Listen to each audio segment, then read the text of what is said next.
All conversations and information exchanged during participation in this podcast or interaction on the DrDrew.com website is intended for educational and entertainment purposes only. Do not confuse this with treatment or physician medical advice or direction per se. You must always follow your medical professional's advice and direction. Nothing on these podcasts or posted on this site supplements or supersedes the relationship and direction of your medical caretakers. Please understand, I am not playing the role of physician in this environment per se. I'm educating. I am a licensed physician with specialty boards in American Board of Internal Medicine and American Board of Addiction Medicine. Hey, this is Dr. Drew, and you are listening to This Life with Bob Forrest and Dr. Drew. Here we are.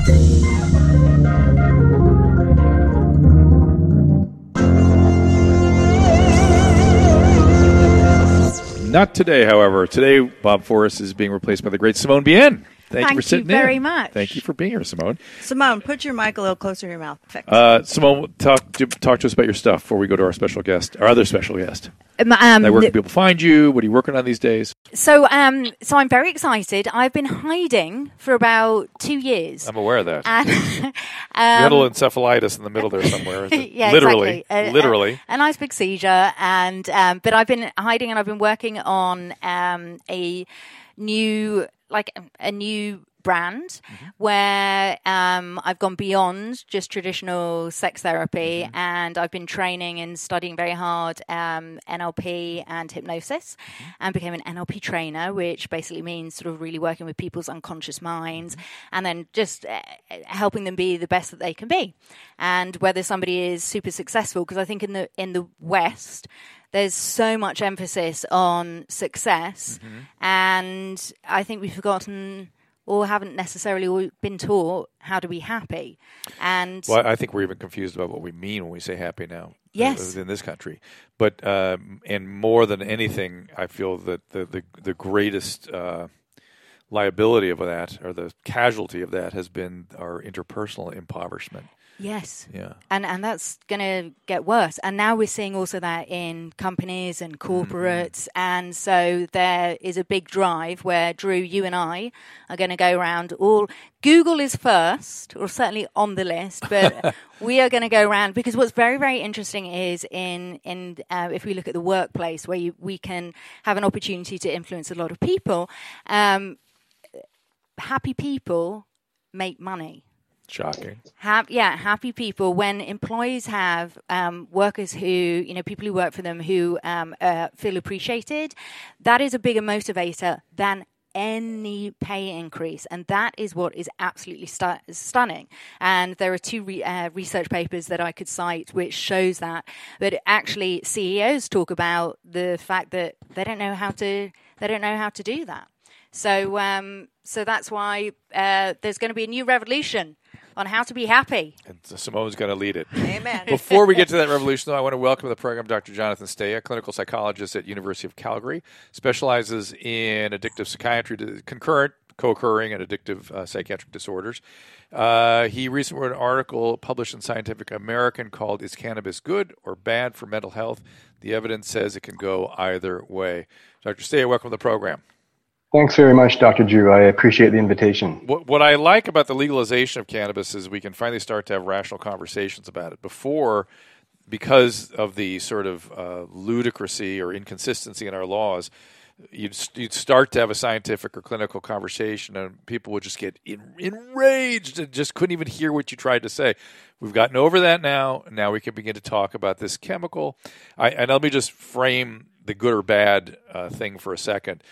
There's no such thing as a good or a bad molecule. They're just molecules. They're just these molecules, and they have good or bad effects on the human body and brain, and we have good or bad relationships with them. It's just our relationship with these molecules and their effect on our physiology is all that matters. The molecule is just a molecule. It's not good nor bad, and the fact that we make them evil is weird. Would you agree with me, Dr. Stea? I 100% agree with that. So I think. Go ahead. Oh, I was going to say I agree that legalization is a good thing, because cannabis research can kind of get on their way here. And as you said, I think especially with cannabis, we can't really pigeonhole it as either being good or bad or helpful or harmful. And particularly with cannabis, because it's more than one molecule. It has over 500 identified chemicals in it, and over 100 of those are cannabinoids that have different effects on us. So It's sort of an umbrella term when we talk about cannabis. And to be fair, even if we were talking about a more unified single molecule, you can't say that about any molecule. All good, all bad on effects on us.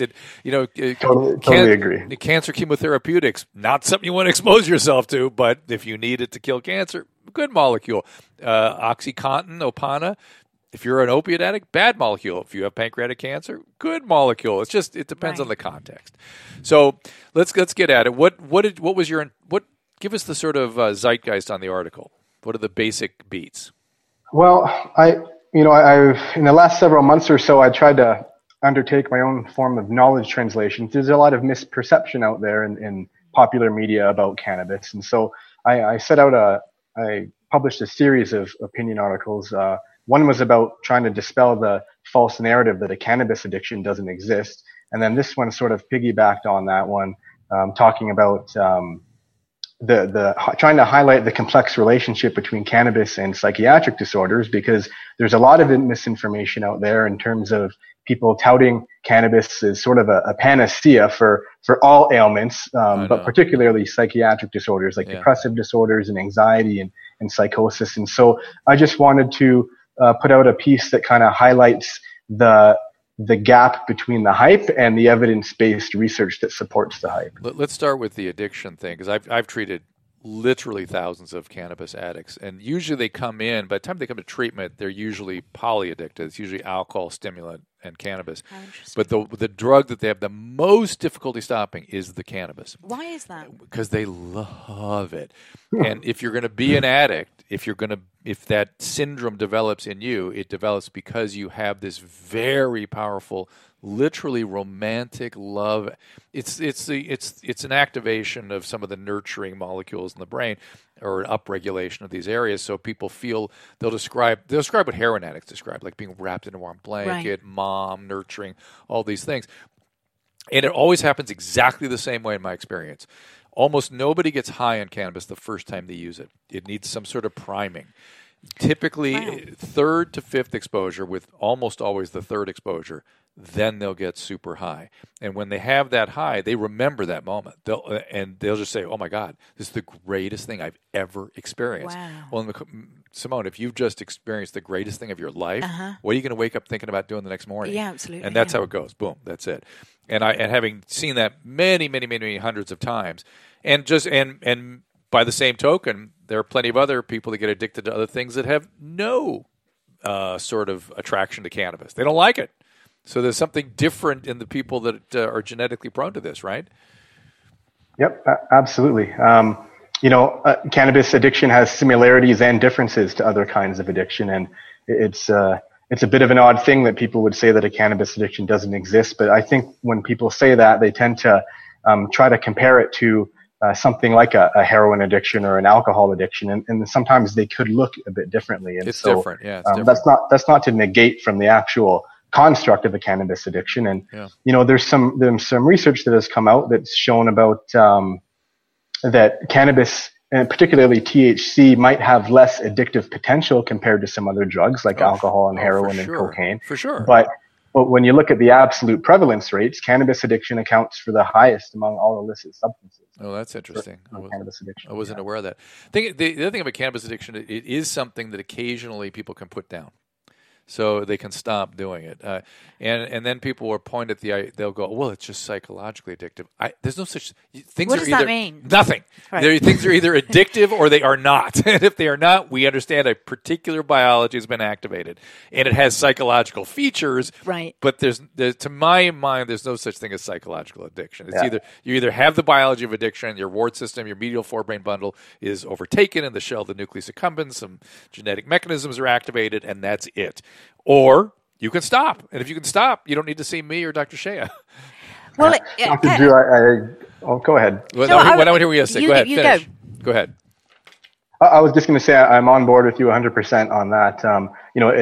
That distinction between psychologically addicting and physically addicting reminds me of that old school Descartes Cartesian mind-body dualism. Right. We know that nowadays that's not a scientific reality. The mind and body are so intricately connected that that's just not the case. And especially since, we've identified an endocannabinoid system, and there's cannabinoid receptors and antagonists and agonists. So that can produce a cannabis withdrawal syndrome. So whether you want to call it psychologically addicting or physically addicting, the cannabis addiction fits both ways. And people, the craziness that people go, well, there's an endocannabinoid system. It's natural. There's an endogenous opioid system too. There's an endogenous benzodiazepine system and the GABA system. You have to have these endogenous systems for us to build the pharmacological agents to stimulate them. Oh, how interesting! So I've heard Indian gurus talk about how people are very addicted to cannabis, and they're like, but look at us. We look like we're stoned all the time because they do so much meditation. Well, now you're tapping on something that's beyond the scope of today's conversation. Which is, can we induce altered states of consciousness that are helpful to us, which is a big conversation. Do you study any of that stuff, Stea? Not so much. I'm sort of following the links between psychiatric disorders and cannabis, but that's certainly a fascinating area. And I don't know if you've heard of the cannabinoid deficiency syndrome, which I've kind of come across. And I think that's all my drug addicts. You'll get some hardcore advocates advocating that all of us are kind of deficient in cannabinoids, and so we need cannabis to thrive. And there's not much merit for that at a general population level. Maybe a very small subset of people who have and problems. Again, how can endocannabinoid system is a neuromodulatory system, so it is no absolute value like a serotonin level or something. You know what I mean? It's presynaptic. Isn't it primarily a presynaptic system? I believe so. Yeah. Endocannabinoid system, CB1, CB2 receptors found throughout the brain and body. And they're regulatory. They're not a direct synaptic transmission sort of thing. Can I ask a question as a complete layperson from the outside? Because coming from England, cannabis, alcohol is our drug, and more than cannabis. And now, interestingly, they've just started, the NHS, our National Health Service, has just started sort of allowing cannabis, the treatment of cannabis, using cannabis and treatments for pain and things, for pain, which is fantastic. But here's my thing: I'm one of those people who has smoked cannabis and was sick when I was 14, and have you just didn't like it. So it's a different genetic thing, for you. But what scares me, and this is what I'm really, really keen to hear about.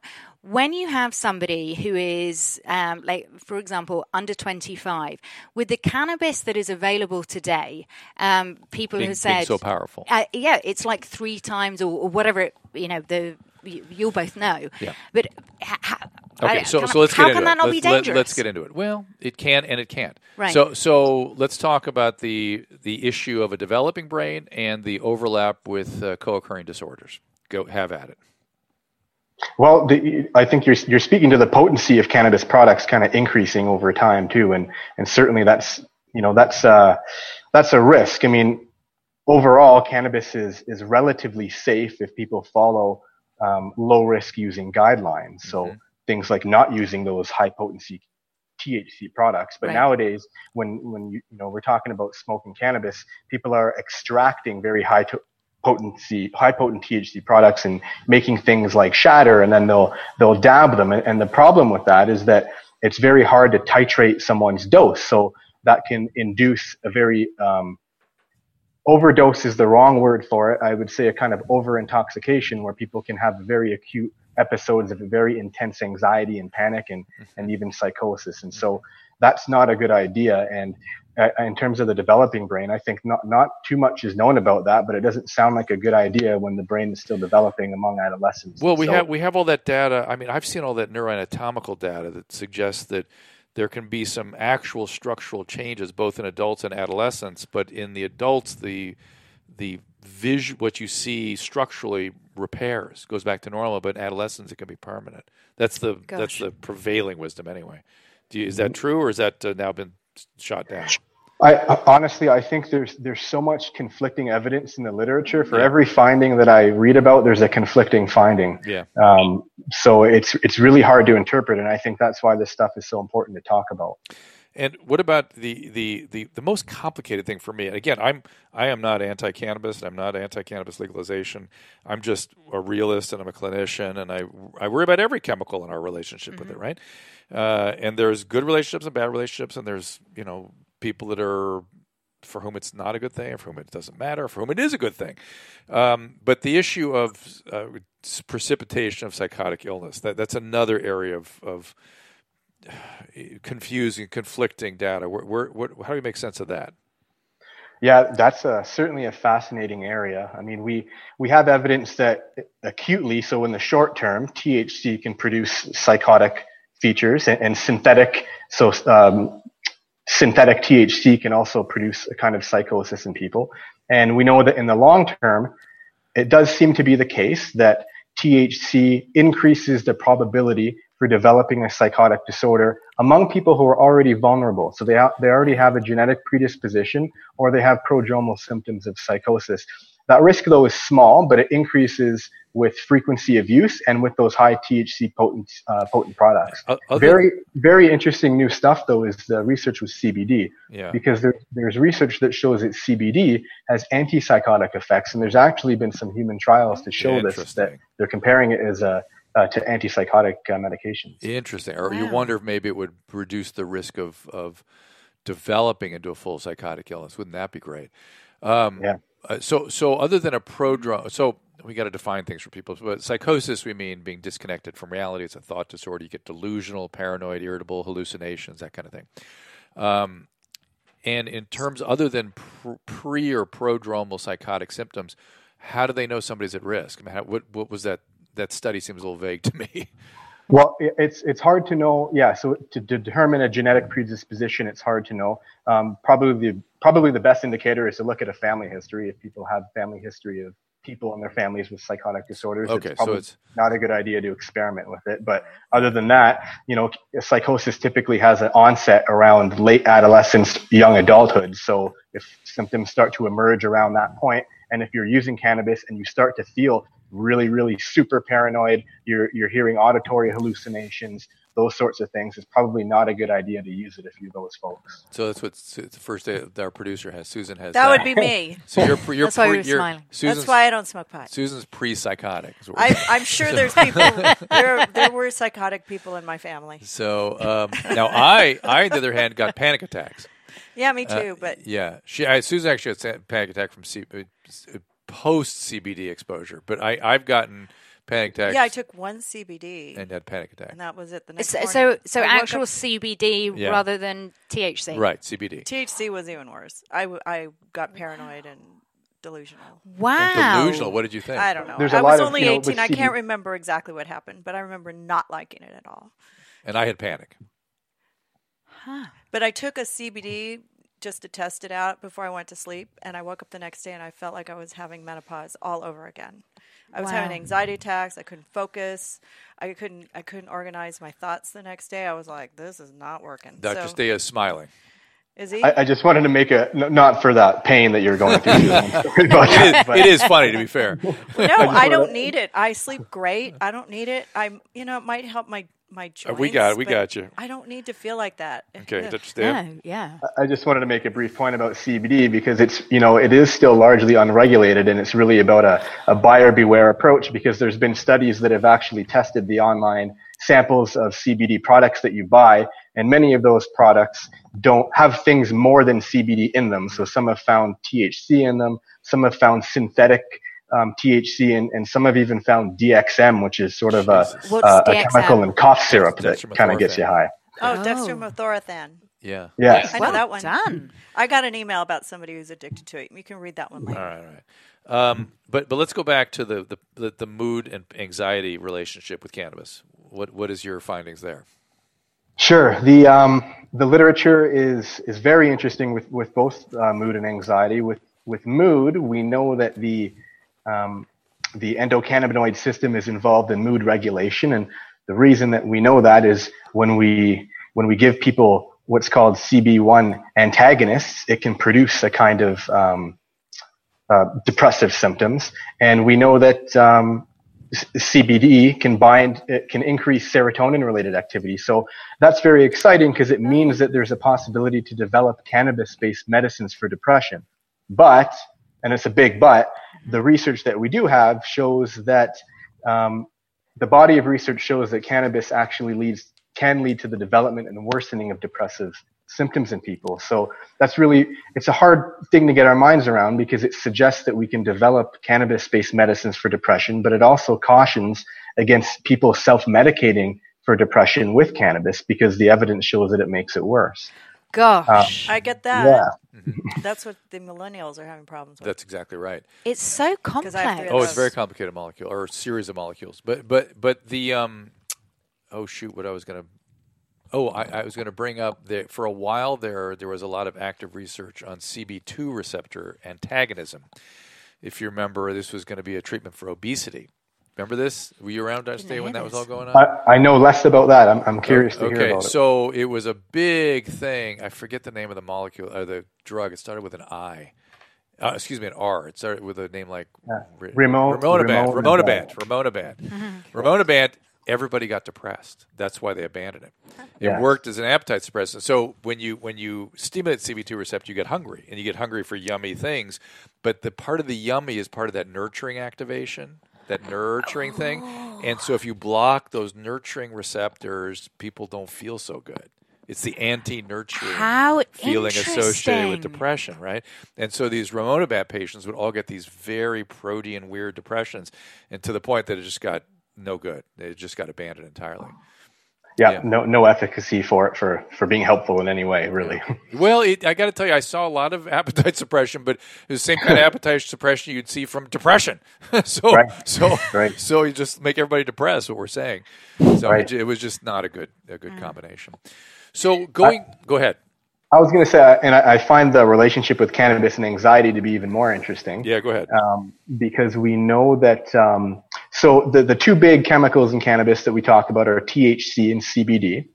THC in low doses has been found to be, it can be stress relieving and anxiety relieving, but in higher doses, it's anxiety inducing and can be panic inducing. But CBD has been found to be shown to be anxiolytic. So whether someone experiences anxiety when they're taking cannabis depends on many different factors, not only including the proportions and the potencies of the cannabis molecules that you're getting, but also someone's predisposition to something like an anxiety disorder. And the other complicated layer of things is that cannabis withdrawal, anxiety is a symptom of cannabis withdrawal. So when people tell us that they're using cannabis and it helps with their anxiety, it's hard to know whether that's just mitigation of withdrawal and just taking that withdrawal. Right. And the withdrawal lasts a couple of weeks. Paranoia is a common feature of the withdrawal, and sleeplessness. That's their big complaint. That happens. So I'm convinced that, again, several of the molecules in cannabis are neuromodulatory. And my sense of what cannabis does with panic, because panic is sort of a circuit that opens up in your brain and just goes. And having had panic, and I think related to cannabis exposure, and seen patients with severe disabling panic disorders after only like in the setting of getting high, it came on. That I wonder if it opens up a circuit, what we call a circus circuit. It just keeps going in some individuals that are genetically predisposed. Does that make sense to you? Yeah, that's very interesting to me. Yeah. I think it kind of touches upon probably the most important point, I think, in that article that I wrote in Scientific American was that the motive for using cannabis really matters when it comes to psychiatric disorders. So if someone is using cannabis to escape from thoughts, from memories, from difficult emotions, if they're trying to use it to escape in that moment, that's not helpful. It may help you in the short term, like if you drink alcohol, it'll take away your anxiety in the short term, but that doesn't mean that you're resolving an anxiety disorder or a depressive disorder. And in fact, it can make it worse in the long run, because what it does is it robs the person and their brain the chance to practice healthy adapting coping skills that are needed to resolve the disorder in the first place. So I think that's a really, really important point. Well, and whenever anybody says they're trying to avoid pain, I always think post-trauma. It's some sort of traumatic pain. And I think that's why I was using it. For trauma? Yeah, after I broke my leg and lost my job and that's still, but it didn't work. So I can see how that would make you more depressed, because that's definitely what it did. Yeah. Let's go back to another topic, which is pain, which is equally as complicated. And I've always been on the record saying, I'd rather treat somebody who got strung out on cannabis to manage their pain than somebody who got strung out on an opiate to manage their, or if they can switch over to cannabis, that's an improvement. How do we understand pain in cannabis? Again, that's another fascinating area. Public perception is that cannabis is very efficacious for pain. There's some of the newer research that's coming out is actually showing that cannabis is the helpfulness for cannabis for pain is actually weaker than a lot of people think, and that's really unfortunate. Actually, I think I read that some of the estimates. There's a statistic called the number needed to treat, and the number is 20. So it means that for a person to experience a 50% reduction in pain, you need 20 people have to come along, and you only one person will have a 50% reduction in pain. So that's not very good, and that's actually similar to estimates for opioids in the treatment of chronic pain. So that said, which are also not a good treatment for chronic pain. Opiates, not a good treatment for chronic pain. Exactly. So they're both not very good. That said, the research is riddled with limitations. We don't know. We don't have a lot of long-term follow-ups on it. We don't have a lot of good controls about, are we looking at THC, CBD, different proportions, right? All those sorts of things. So the good news is that we know the cannabis system that we have is involved in pain. And the good news is that there's going to be a lot of research coming out, hopefully that'll look at that. But at the current time, the research doesn't look so good for that area, despite what people might think. Do you think that there is a placebo effect? So if people think that cannabis there's always a placebo effect. Right. So okay. who knows? Okay. But no, we're not talking about CBD. We're talking about THC. We're talking about THC plus. Talking about cannabis. My mum just had breast cancer, and wait, Dr. Stea, you want to clarify something I just said? Well, no, I just think that that's a great question to wonder whether a placebo effect is involved, and that's something that research would look at as well as a potential compound. Placebo works. Yeah, and I was just going to say, my mum had just had breast cancer, and we were told about a particular type of cannabis called Rick Simpson, who was, I think, a chap who had cancer and developed this particular strain of cannabis to help reduce cancer symptoms.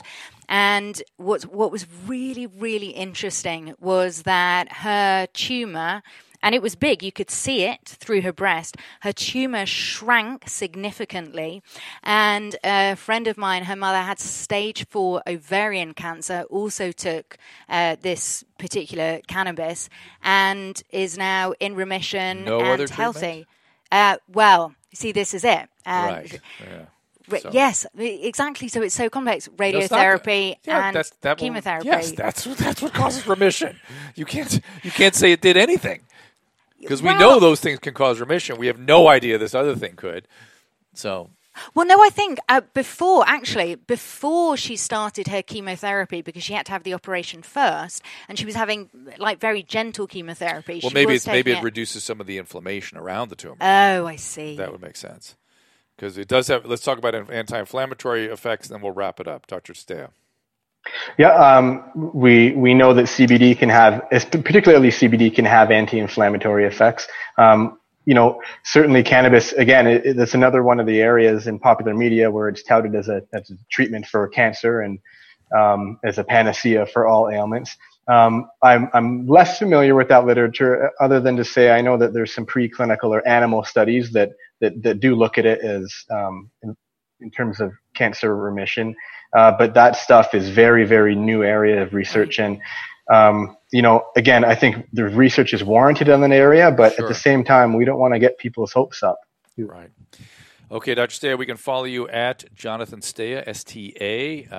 Also look for you at Slate and skeptic.com with a C, skeptic. Where else can we find you? Yeah, Twitter is great. I'll probably be having a new Scientific American article be coming out in the next week or two about cannabis and opioid addiction. So, interesting. I'll be posting that on Twitter. We'll look for that. So look for him at Jonathan, Than, Stea, Stea, one word. And we appreciate you spending some time with us. It's really interesting. Thank you. Very, very much appreciate the invitation. Thank you. You got it. We'll take a break. Be right back.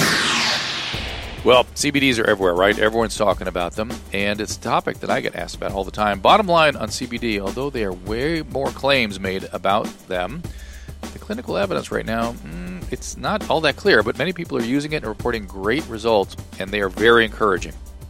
So I want to first define exactly what I'm talking about here. CBD is cannabidiol, an extract from hemp. While you might associate with marijuana, CBD does not cause reinforcement. It is not the reinforcing component of hemp, but it is what's responsible for the calming or some of the relaxing effects that many people experience, not the high. Now about the products. There are a ton of them on the market today. For getting the vast array of the reported health benefits, it's important to be aware of what you're buying. I was recently introduced to a company called Select CBD, an Oregon-based company that focuses on high-quality ingredients and manufacturing standards, not the hype. Their CBD-based products are available in a wide range of formulations and flavors, each of which is described to you so you can make an informed decision without all those promises that are probably too good to be true. Like I said, the reported benefits of CBD by individuals using this are very compelling. I'm excited to see how things develop as the science catches up with this booming industry. As usual, the public is ahead of the science. I can't make explicit claims yet, but boy, the reports are pretty encouraging. So if you're ready to try CBD, I encourage you to check out Select CBD. To learn more, go to drdrew.com/select. That's on my site, drdrew.com/SELECT. And for a limited time, you can save 25% at checkout with the code DRDREW, DRDREW. Again, drdrew.com/select, and then the code DRDREW. Okay, we are back. It's just Simone and I now. And, anything, when you start to look at human physiology and biochemistry particularly, it just gets more and more and more and more complicated as you go along. It does. Yeah. And that was so interesting for me because it just seems the more research there is, the more contradiction. Yeah. Well, more complicated it becomes. I'm not sure it's contradiction. It's just what we have to figure out is how to select the right patient for the right use in the right context, in the right dosing. And this is what medical research is all about. And it takes time to develop that. And people are rushing out into just using it on their own. And so great, but we as physicians can't recommend it yet because we just don't. We have to have evidence base for what we do. Now we can collect lots of data now and anecdotes from people because everyone's using all this stuff. And so we can use that to sort of have some clinical judgment about it, but we can't really say anything. Right. You got to have the data to say something. And it's a very interesting system. And there will be, my position is there's going to be therapeutic use of hallucinogens, of cannabis, of opiates, MDMA, all going to be useful now that we got out of our own way. Yeah. Stop calling molecules evil. Schedule 1 literally says humans should never touch this molecule. That's a ridiculous notion. Well, it takes the trust away from the humans, as in. It makes the molecule imbued with satanic properties, which is fucking ridiculous. Right. It's just bizarre. So let's see if I got some questions here for us. Let's see, lots of great questions. Oh my goodness. From low blood flow from a serious heart attack with a flailed mitral valve. Lost 2 toes on my left foot due to nerve damage. I have a long-term pain syndrome now on 50 milligram fentanyl patch. Have stopped several times, but the pain is excruciating. I was on Vicodin, but stopped that, still on gabapentin. Well, so he had a serious heart attack. Right. So what happens is he lost the muscle right through the wall of his heart, and your mitral valve is the main inflow of the left ventricle, and it's tacked down by these things called chordae. But the chordae, or heart muscle, if the muscle is dead, the chordaes break loose and the mitral valve flails. It's called flail mitral valve. Ouch. And that's not good. And it sounds like he might have thrown some clots or something off that, and they went to his foot, and now he has chronic pain there. And he's using a 50 milligram fentanyl patch, 50 microgram rather, fentanyl patch. And what is that? Fentanyl? Mm-hmm. That's the drug that everyone's using when they think they're taking heroin, but they actually get fentanyl and it kills them. Oh, it's like 100 times more powerful than heroin. Gosh. And carfentanil, which is 100 times stronger than that. Wow. And it's coming up from China, and now the Mexican cartels are making it, so it's coming up through the border. But as a therapeutic drug, this is what it's meant for, things like this. He's actually getting the right treatment. I have no objection to this man taking his fentanyl. Please take the fentanyl and the gabapentin. And how long will he have to take that? The rest of his life. I mean, he's got a horrible problem there. Yeah, that's bad. I read that 75% of people go through a heavy drinking phase at age 18 to 24.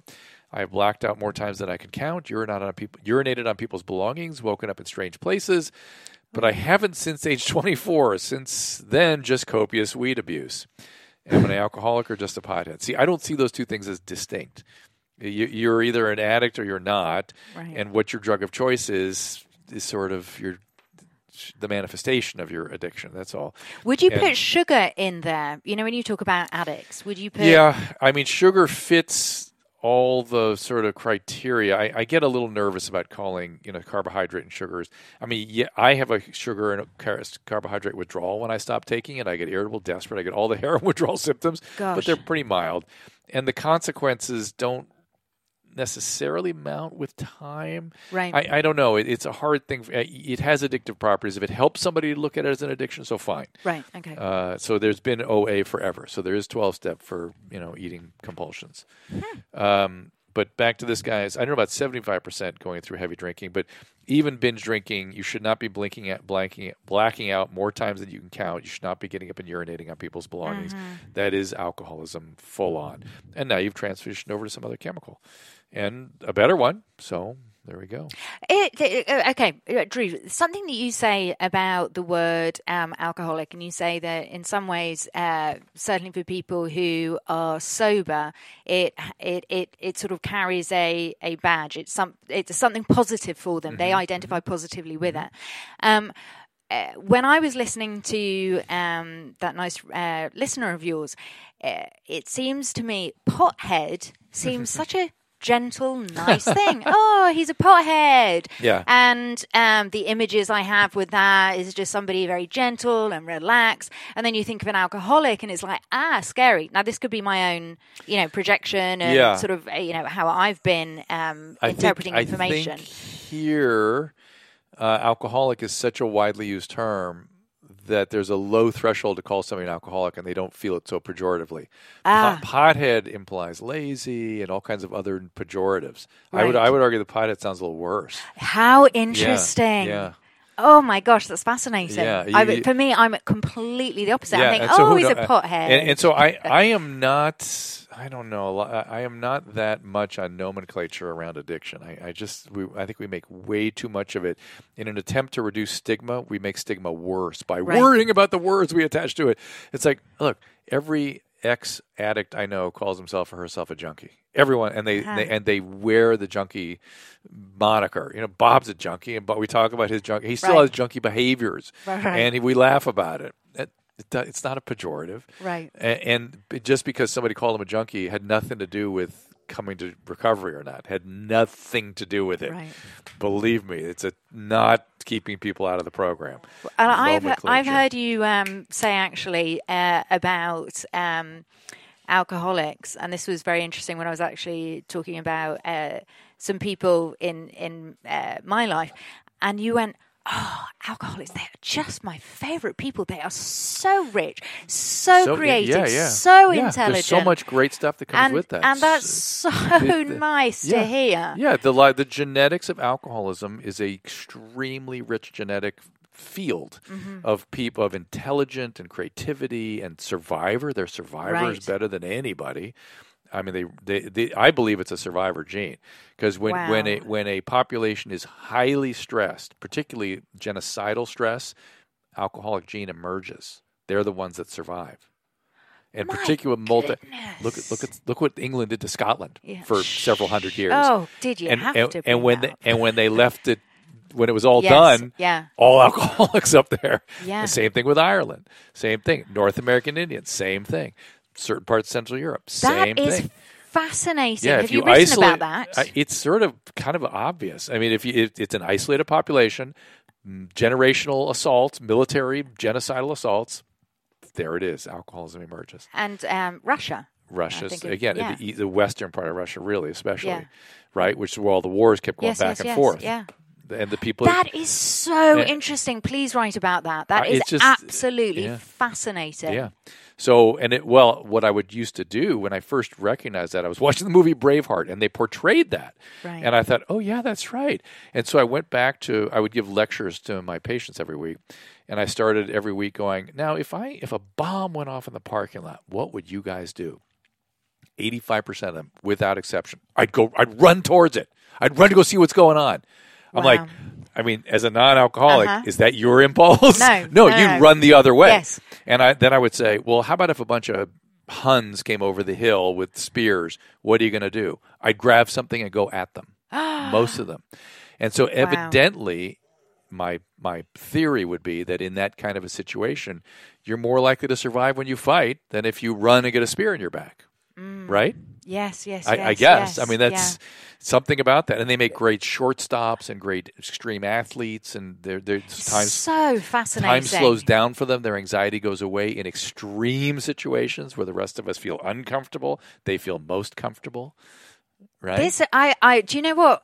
This is your next book. This is so fascinating because nobody talks about this. Yeah. There's such shame. Well, which is ridiculous. And that's why I think the shame around addiction alcoholism is bizarre for somebody that deals with these people all the time. But it's a nice way of understanding that we are a genetically rich field of human beings, right? This is just one version where there's this disease that comes along with this genetic or these series of genes, and we know some of these genes, and there are many, many other sort of groupings of human beings with very interesting characteristics, right? And I don't think we have that enough. We don't think about that enough. See, what we were just talking about Dr. Stea and pot.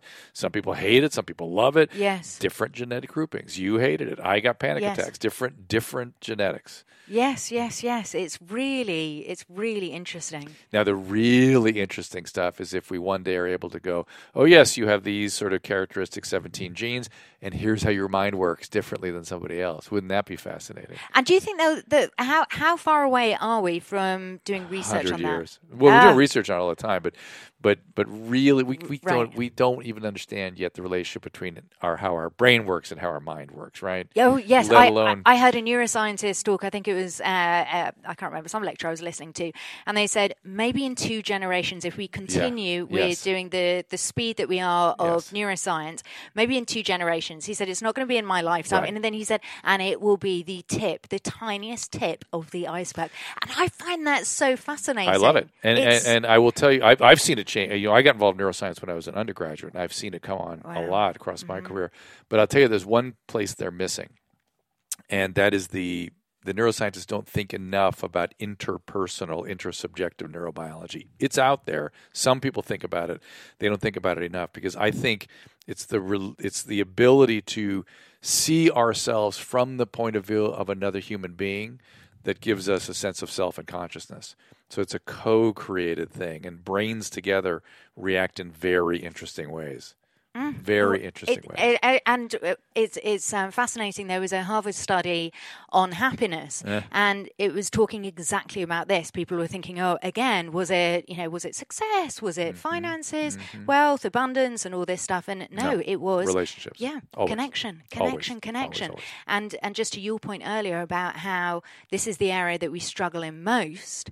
I pray right now. I pray that we do focus on it because this is where we need. I'm hearing it in the public discourse more. The idea, community, service. These kinds of words are coming up again now. Finally, But family is where it really has got to be sort of directed. Healthy families, or something like that. And we've just sort of forsaken that for some reason.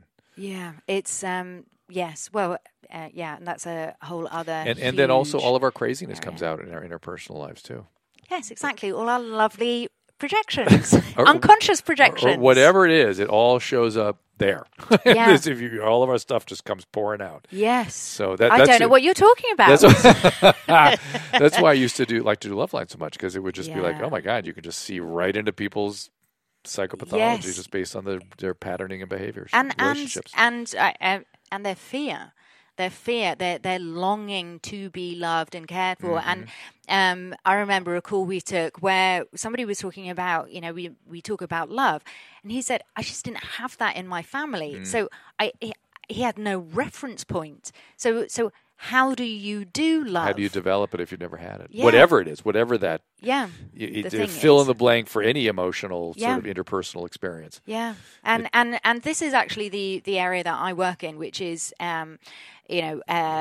using our unconscious mind to really work with our conscious mind. I mean, this sounds sort of like a little bit abstract, but how we are such extraordinary, magnificent human beings. We are extraordinary.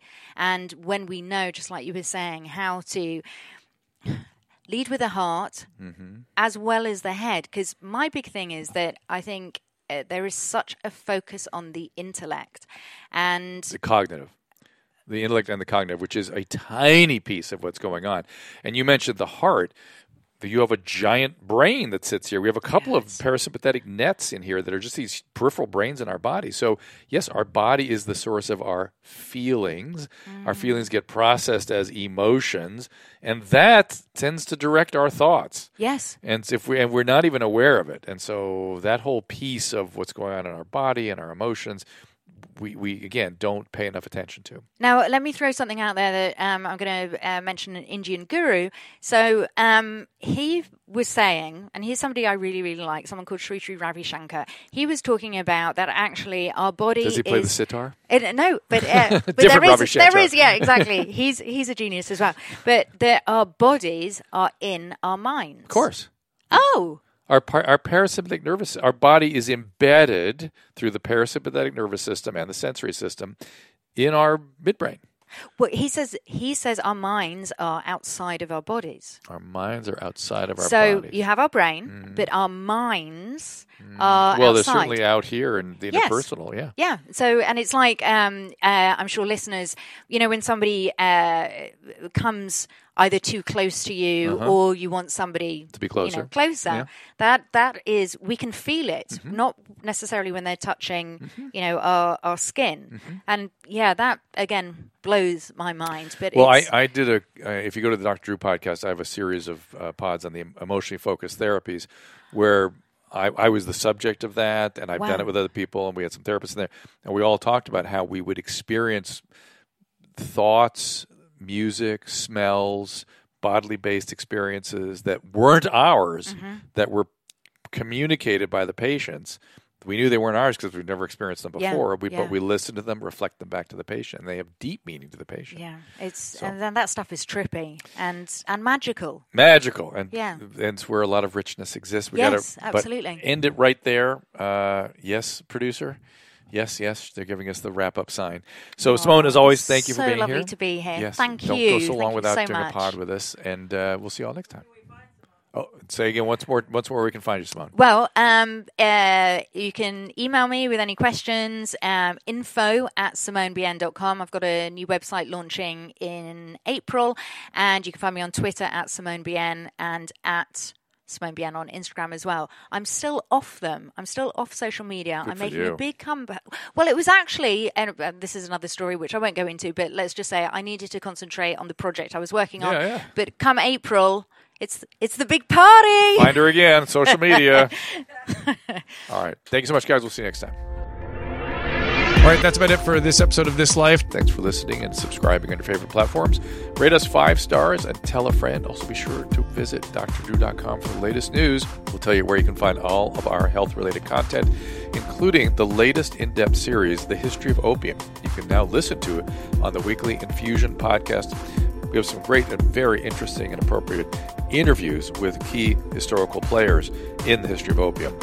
We're excited about our newest podcast, Dr. Drew After Dark, which has been described as a dark web reboot of Loveline. It's the hottest guest spot for all the most popular comedians. Beware, it is for a mature audience. It is kind of a reboot of Loveline. You can hear the episodes first in a podcast form Thursday. Then on Friday, you can watch all the video episodes when the YouTube page drops on the Your Mom's House YouTube channel. New episodes every week. Subscribe, tell a friend. Also on Doctor.com, you can find Swole Patrol, our health and fitness podcast with Mike Catherwood. If you want something a bit more refined that will expand your intellectual horizons, please subscribe to the Dr. Drew podcast, where I feature a wide variety of very interesting and important guests. Get in-depth interviews there. Last but not least, me and Adam and Dr. Drew Show podcast. It's a lot of fun, and we are still together, and you can get it 5 days a week. So go to drdrew.com. Please tell a friend, and we thank you for it. And thank you for listening. We'll see you next time.